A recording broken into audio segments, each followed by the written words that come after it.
Okay, new year, new podcast format. We've revamped everything.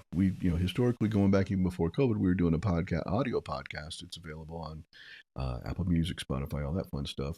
Now we're going to convert it to all video. Since YouTube has been a great source of business for us now for the last year, we're going to double down on that, put everything on that. So when you see our podcast going forward, it's going to be just like this. Myself, or I'll be interviewing somebody, or Kirsten will be with me. It varies who's going to be on it. But the general forecast format for the podcast, I'll just make words up as we go here. The podcast format going forward, we're going to talk about the biggest story in the nation for real estate, biggest local story, and it may be anecdotal instead of written if it's a local trend. Talk about mortgage rates, where they're going, if that's good or bad. And then my favorite, the BS real estate headline of the week. And that could come from the video world, it could come from print, it could come from anywhere online, because there is no shortage of BS real estate headlines out there, and we like to talk about them, have fun with that, debunk the myth, if you will, and make this as entertaining as possible and educational at the same time. So, with all that said, let's jump into our official first Move Me to Idaho podcast. So, today, let's talk about what we're going to talk about. The biggest story in the country right now is Trump going after the institutional rentals. He has said he wants to ban institutional investors from the housing market, which sounds great. It's definitely an 80-20 topic where 80% of the people like what you're saying. As a sector I pay a lot of attention to, always have. I don't think it's anything remotely possible in there, and I'll unpack that in a second. Next one, we're going to talk about what's going on in Boise. The market actually is picking up really quick this year. I think part of it's because we have no snow so far, but we'll dive into that too. We'll take a look at average mortgage rates, and then, of course, my favorite, the BS real estate headline of the week. So, what's the biggest national story? As we said, President Trump wants to ban institutional investors from housing.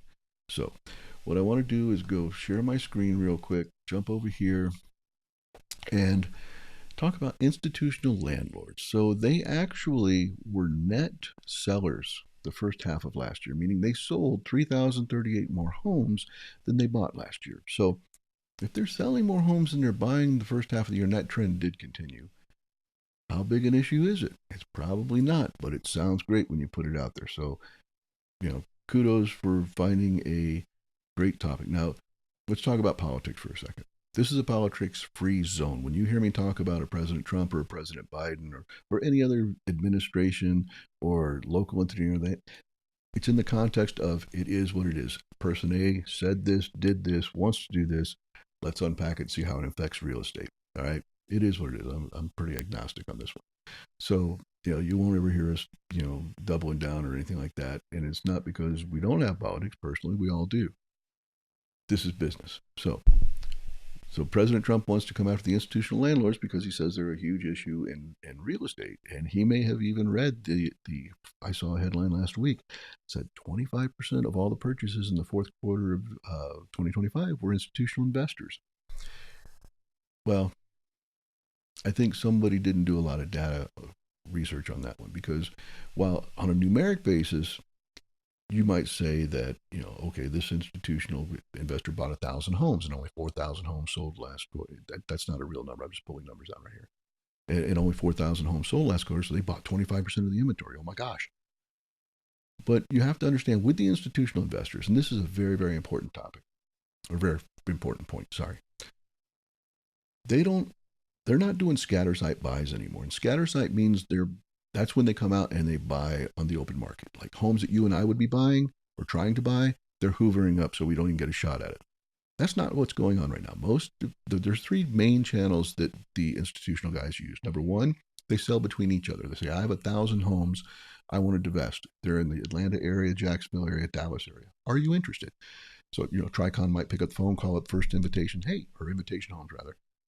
I've got this for sale. You want to grab these and take them off my balance sheet? Great. Okay. They figure out the price. They sell them. They go from one to the other. The tenants are never disturbed. They never hit the open market. It's seamless as far as you and I, but it happens. But somebody's counting those units and trying to overlay that on the numbers that you see from Realtor.com or something like that. The second channel those guys use is builders. If a builder overbuilds his inventory and he needs to get quick cash flow and get some things off his balance sheet, they'll call the institutional. And I think it was Invitation Homes was saying they were buying from a couple of builders at 20-point discounts, being buying 20% below market value. So even if they were to turn around and sell them, they'd make money. But the builder probably had his construction loans coming up and he needed to get some free cash flow going. So he went to them, sold a whole block of them, cleared everything off, got a big check, went and built some more homes. It was great. The other thing they do is a thing called BTR, and that's build to rent, where they will come in. I mean, even here locally in Boise, I mean, we're not a huge market. I mean, Treasure Valley has over 1 million people, which is nice now, but we're not remotely considered a major metro. But even here in Boise, Corey Barton over at CBH Homes, he's got a couple of BTR communities where they designed them and they started them, and they're strictly rental now. Now, the possibility certainly exists that he had planned those as townhome or condos resale communities, or not resale, but new construction traditional sales, and the market wasn't there for what he was doing, or he had built past the price point that would be supported. He didn't want to give huge incentives to get them sold, so he turned them into rentals just to generate free cash flow on that. That's his call. But for the main institutional guys, they've designed, especially in the Sun Belt, they'll have, 500-600 home communities are developing just to rent. So that's their third big channel. And then the fourth one's scatter site, when they're out there buying them off the open market, which just anymore is really, really rare because the acquisition price doesn't make sense. So that's the 4 channels where they get them. We've talked about how they're bouncing back and forth. Let's talk about where they are. So I'm going to jump to another screen here and where the concentration, because this is important. The darker that the block is, those are all counties, by the way. The darker the county outline is, the higher the density is. So if you go, Atlanta's very, very dense, and it always has been. Atlanta is ground zero for institutional investors, just so you know. And then Jacksonville, also very, very dark. Parts of the southeast Dallas are very, very dark. Phoenix also has a huge amount. There's so many homes in the Phoenix metro that it's hard for an institutional investor to get a lion's share or even a significant share in those markets, but they still have, see that first county right there, they're at 4%, and the county inside that, they're at 3%. So that's not insignificant, honestly. But you go into Georgia, there's some of the counties. Matter of fact, let me scroll down here and show you. In Henry County, Georgia, large investor-owned single-family rentals represent 9.1% of the total single-family stock. So of all the single-family homes in this county, in Henry County, Georgia, institutional investors own 9.1%. Next county down, Paulding County, they own 8.6%.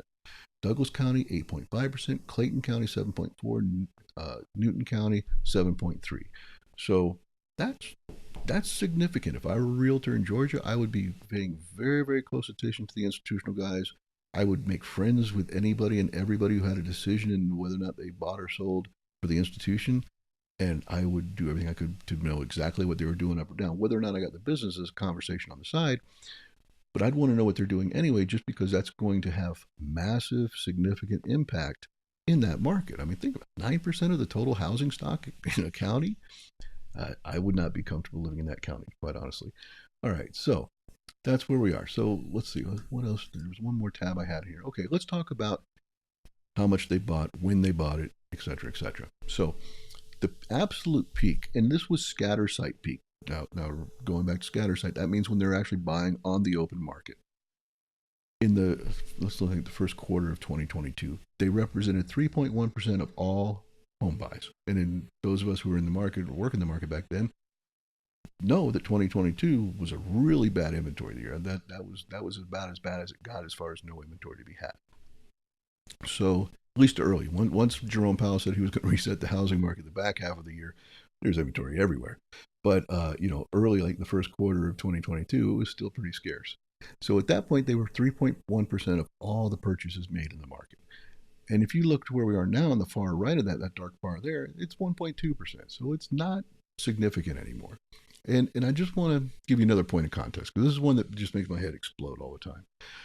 There are about 83 million homes, single-family homes, in America. And when I say, let me rephrase that.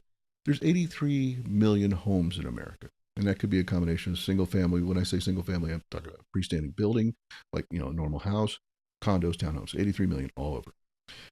If the institutional investors own 600,000, which is, I've heard as low as 4, I've heard as high as 7. In all the data I've done, I think 600 for the context of this conversation is accurate enough. How about that? 600,000 against 83 million. You're talking 0.007% of the total inventory stock. So it's insignificant. It's not moving the needle as far as affordability, as far as, are being able to help buyers find houses, or as a seller, they're not impacting you one way or the other. They're not knocking on your door saying, let me buy your house. That was so 2021. So let's talk about the real impacts of what could happen. So let's say that for some reason, somehow, the Fourth Amendment got thrown out the window, and you could say, okay, institutional investors, you have to divest yourself of all the homes you own. You got 600,000 homes. They're all rented, more or less. So now you have 600,000 unhoused tenants. They got to find a house. So now you have a ridiculous inflationary issue in that you just dumped 600,000 new tenants into the rental market, which is, by the way, contracting. Sidebar in a second. And now you've got 600,000 people in there, and now you've taken 600,000 units off the rental market. You're going to turn around and sell it. Who are you going to sell it to? Are you going to say that not only institutionals can't buy it, but mom and pop investors can't buy it either? It only can go to, say first-time home buyers, or people who've never owned a house, or people who are going to live in the house, primary residence only. However you want to slice and dice it to where you make it as efficient as possible to alleviate buying. Now you've got an issue where you've added 600,000 tenants to the tenant pool, and you've taken away 600,000 units to rent. All of a sudden, you've got massive inflationary pressures on the shelter component of CPI. So it can't happen. I mean, no matter what, that will never happen. It's just, there's too many third rail electrical issues that would electrocute anybody who really tried to plant a flag in that and make it happen. So, it is what it is. So I don't expect, it's a great topic, but I don't expect anything to happen with this because it doesn't matter. It doesn't move the needle one way or the other. Unless you're in one of these counties where the institutional guys own, high single digits worth of all the inventory in the market, and they start dumping them in there, then that would definitely bring prices down and be great for affordability.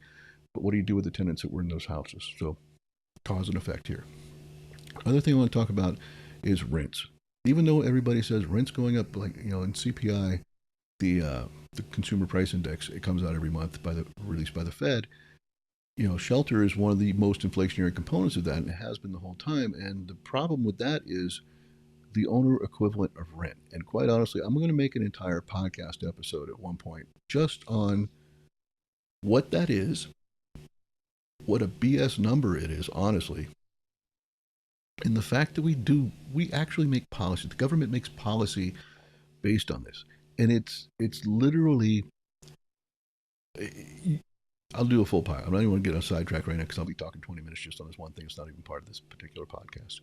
But it's a bad number, and it's literally worse, if you can believe this, than the jobs numbers from the last few years, where, they've twice, they basically erased over 1 million jobs they said were created that the Fed was making decisions on, that Congress was making policy on. And you're like, oh, whoops, sorry, we were off by over 1 million. You can't do that.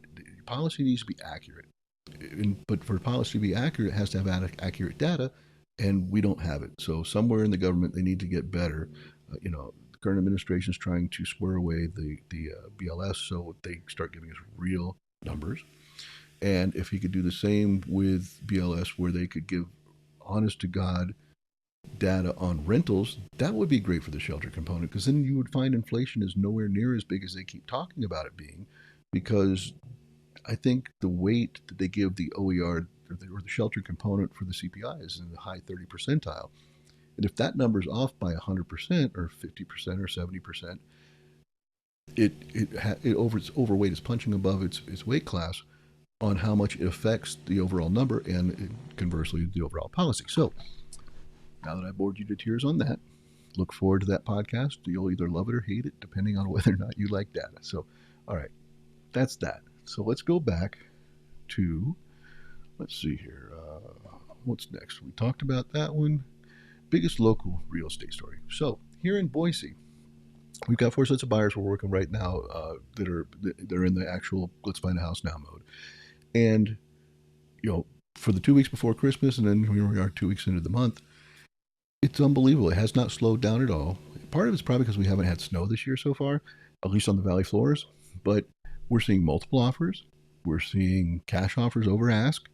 We're seeing financed offers over ask, and we're seeing we're still seeing lots of price reductions. It's great because this time of year, typically the people that have been on the market for 5 or 6 months, they have to sell, and we're grinding deals out for that. We got a land deal closing in this month that was out there for $700,000. We got them down over $100,000 of that because we knew what the land was worth and drove that home, planted a flag in it, and here we are. Our client saved $100,000. It's fantastic, but right now the surprise for us, even before the mortgage rates dropped last week, was how much activity we were seeing. Because typically January is really, really slow here in Boise. And it's typically until you get that first, really bright, clear weekend in February, usually the middle of the month or so, then it picks up and buyers start coming back out. But, it might be weather related. It might be just pent up demand that they're just tired of waiting. But we seem to be muscling right through the holidays with no slowdown. And if anything, it's picking up here in January. So that the trend right now is fantastic. It's positive. Great if you're a seller, and great if you're a buyer also, because the reality is mortgage rates just dropped 20 basis points. If you look back a year, say you bought a $700,000 house a year ago and you bought the same house today, you'd save over $300 on your monthly mortgage payment. I mean, it's over a point difference between last year at this time and right now. This is great. So we'll talk more about that in a second. We'll get to the mortgage thing. But the trend right now for Boise is that we're moving right along, and we're moving very quickly, which we're very happy about. So let's go next on. Rates today, 6.07%. I love that. It's been a while since we've seen that. Now, when President Trump made the announcement that he was going to ask the GSEs to, Fannie, Freddie Mac, Fannie Mae, Freddie Mac, I don't know if the other one's buying it or not, but they're supposed to go out and buy $200 billion worth of MBS, mortgage-backed securities, and that was going to help, and it did drive the spread down. So when I actually first started prepping for this podcast, I just spent a week down in San Diego on a business conference. But last week when I started prepping for this, the rate was 6.21. So now it's basically 6.07. That's a significant savings just in a week now. But it's a reaction to President Trump saying that the MBS is going to buy $200 million worth of mortgage-backed securities. What that did is it compressed the spread. And the spread is the difference between, let me jump over here one more time. Go back to my screen share. So today's mortgage rates are still at 6.07. The spread is the difference between the 10-year mortgage yield, the 10-year treasury yield, which is right here. It's TNX is the symbol you would search for that. But not out of control. But it's up here in the top right here. I'll just creeped up a little bit. It's 4.232. It was 4.21 a little bit ago. But the difference between that 10-year treasury yield, 4.232, and the 6.07 mortgage rate right here, that's the spread. And in 22, it started creeping up. Historically, it's only been 1.75%.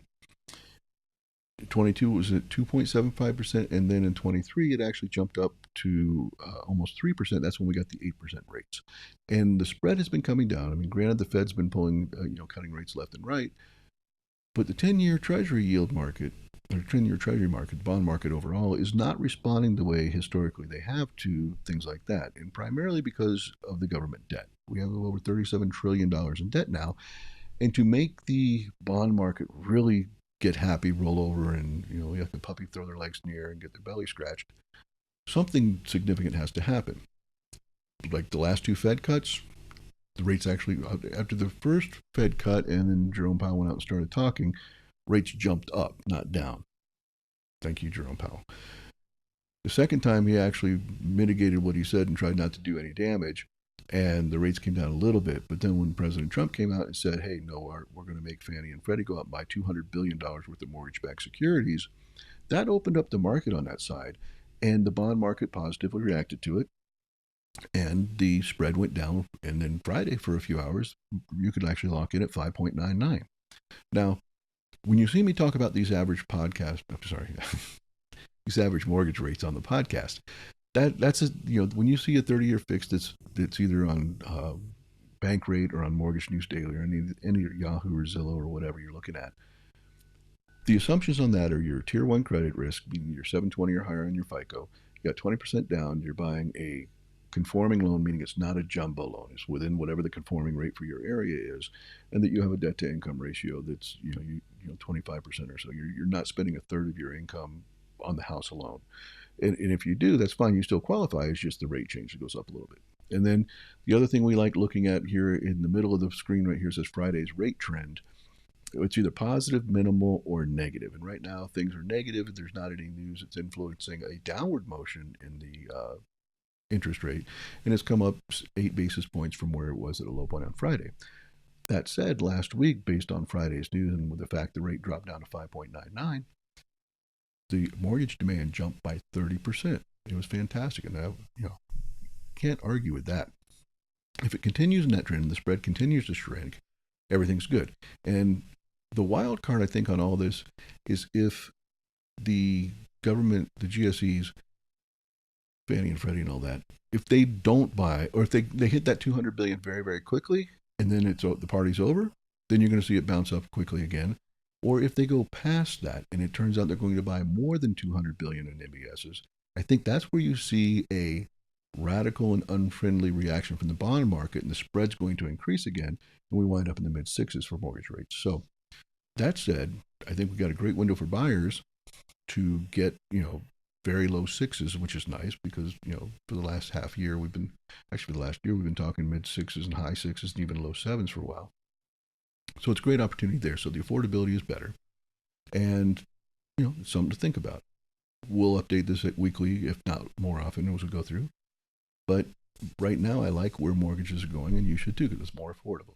So let's jump back to the big screen, and then jump back to this biggest BS real estate story of the week. My favorite part of the podcast always. This is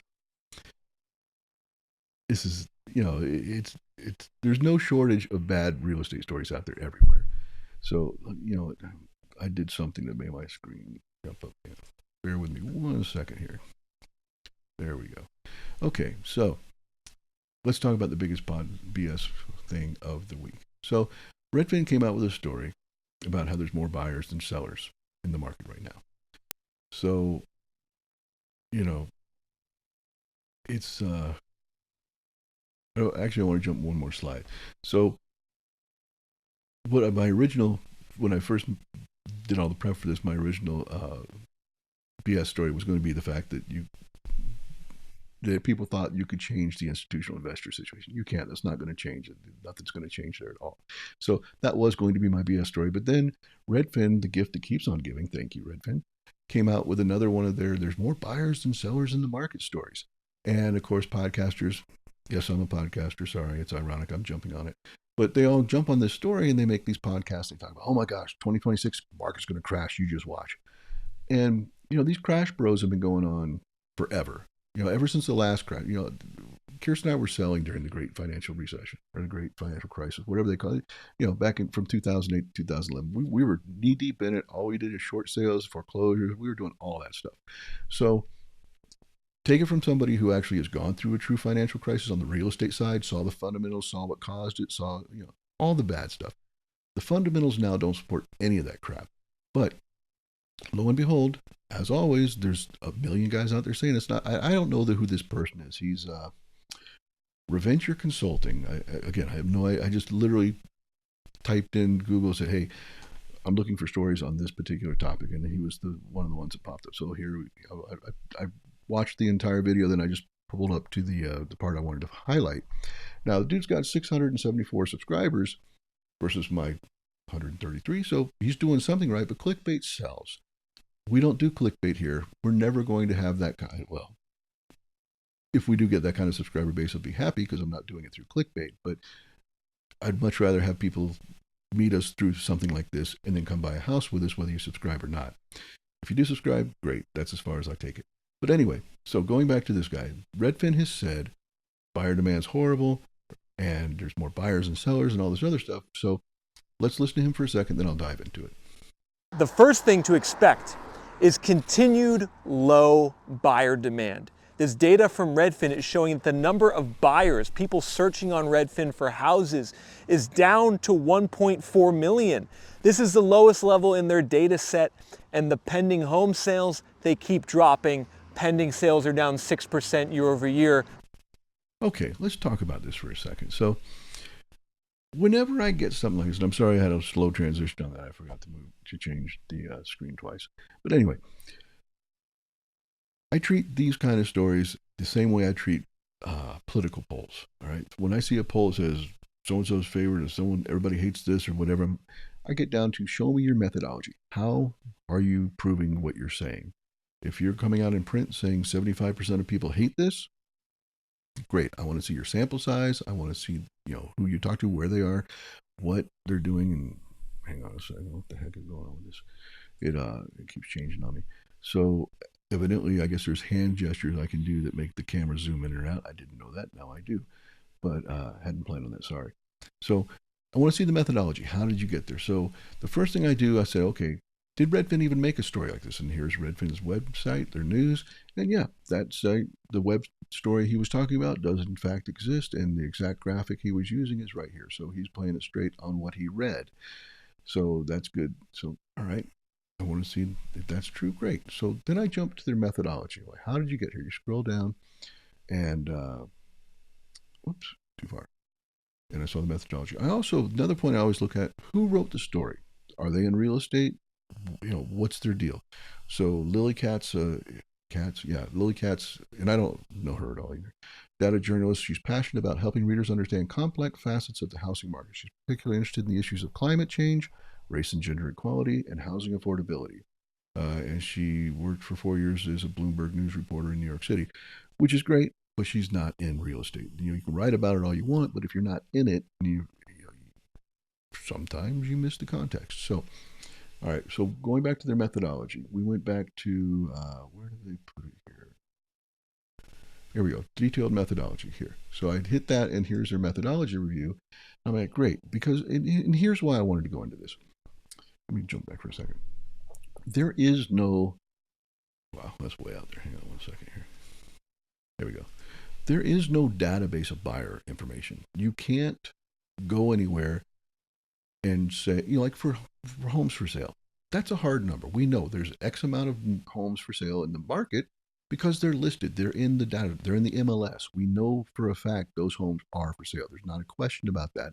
They're up for sale. Now, some people make price like they're not trying to sell their house. But if they're listed and they're active for sale, we know how many homes are for sale in the country. That's great. That's a hard data set.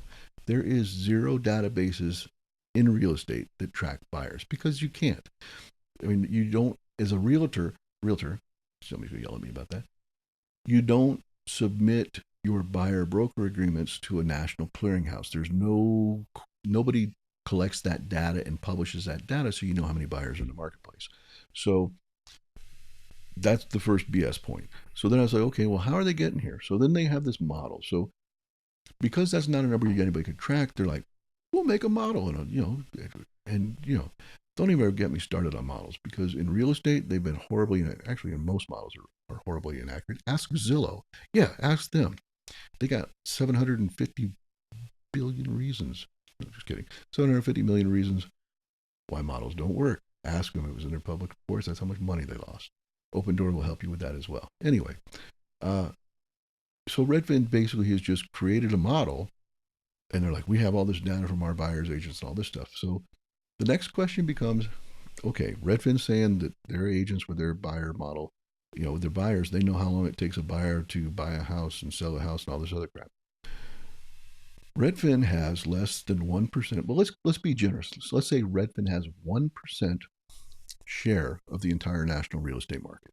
And that 1% is overweighted in the major metros. When I say that, we're talking Los Angeles, New York, Phoenix, Atlanta, Miami, Dallas, Houston, that kind of stuff, which are great for those markets. But I'm here to tell you, operating significantly in both Los Angeles and Boise. The Los Angeles market is absolutely nothing like the Boise market and how it works. What makes it up. I mean, we have so much more new construction here that drives things. LA is nothing like that. They're completely different markets. And when you have less than 1% nationally, I don't know that you have enough data to be making the pronouncements and to be given as much weight as they are given. Oh, and by the way, Rocket Mortgage bought Redfin last year, and they just fired the CEO yesterday. He just announced he's leaving and going off to greener pastures. So that's my BS story of the week, and it's because there is no data set of buyers. Nobody knows, and they're saying, no, there's 500,000 more buyers than sellers right now. Great. I'll make up a number and create my own little model, and I'll tell you there's 500 million less buyers. Who knows? But I know Redfin gets a lot of credibility because they're always in the news, and they're good at that, and their sales side data is accurate because they get to pull from the same data set. Sorry, the rest of us do. That's fantastic. You can make hard numbers on the listings and sales because those are hard numbers we know. Buyers, we don't know. Nobody knows, and they're just extrapolating stuff, and they have less than 1% share of the market. And I'm not trying to turn this into a Rag Redfin podcast, but I can't tell you how many times Kirsten and I have watched a Redfin agent meet their buyer for the first time in front of one of our listings, and then if that buyer winds up buying, it's not with the Redfin agent. So I don't know how much how accuracy to their data has. So without beating that dead horse until it dies again second time, that's the end of that. So as we wrap up here, I want to say thank you for watching. We'll get this out now. We should have this out at least once a week. I would love to have other topics that you guys generate. I mean, I have no problem generating topics all day long, but I want to know what you want to hear. Is it Boise related? Is it nationally related? Any real estate related topic. I like guitars too, but I'm not going to talk about guitars in a real estate podcast.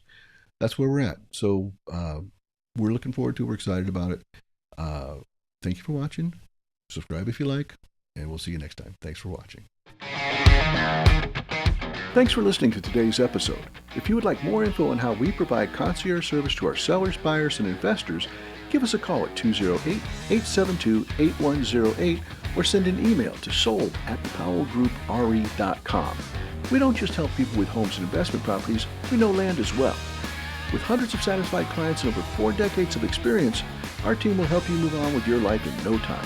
You can also find us all over the web and social media. Just remember that it's MoveMe2Idaho when you are looking us up. Thanks again for listening. We'll see you next time.